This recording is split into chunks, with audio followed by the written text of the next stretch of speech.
At Easter time a few years ago, a group of children in a small village outside of London had their Easter egg hunt turned into an experience they will never forget, a story and a search worthy of a detective novel.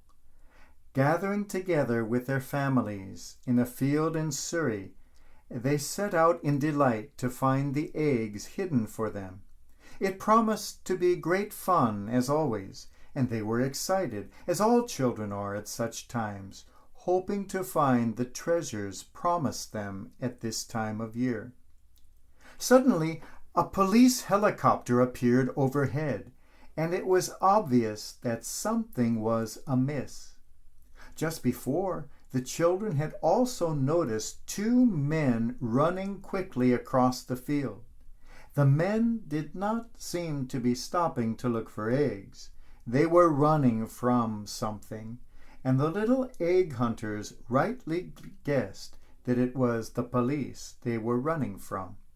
In fact, these were burglars who had broken into a house nearby.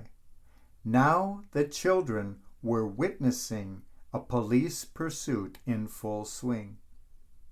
What could they do to help? Thinking quickly, the children dropped to the ground and lay down in an arrow-shaped formation, pointing the police in the direction the men had gone. The helicopter crew saw this human arrow and relayed the information to officers on the ground, who then succeeded in apprehending the burglars, all because of the children's willingness to interrupt their own pursuits to join something bigger, all because they knew how to point in the right direction. All of us go through life in pursuit of our own little treasures, our own little joys, and there is nothing wrong with that.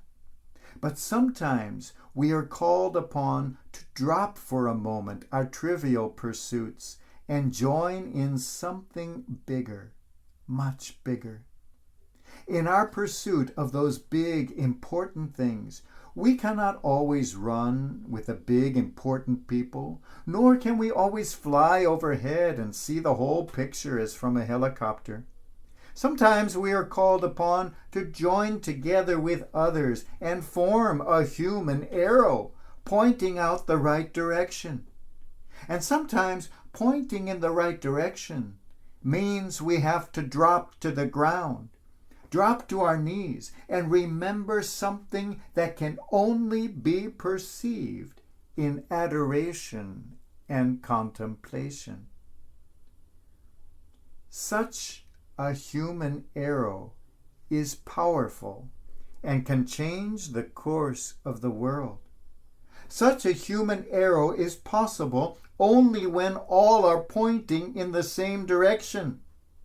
Such a human arrow is God's body, processing through life, processing through the world, processing through the hearts of humankind, and leading to the source and goal and culmination of all.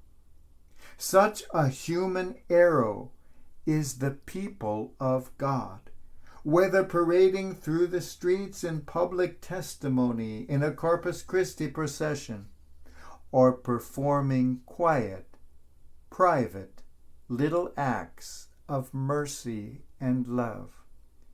And it is that human arrow, pointing unmistakably to God, that makes all the difference in the world.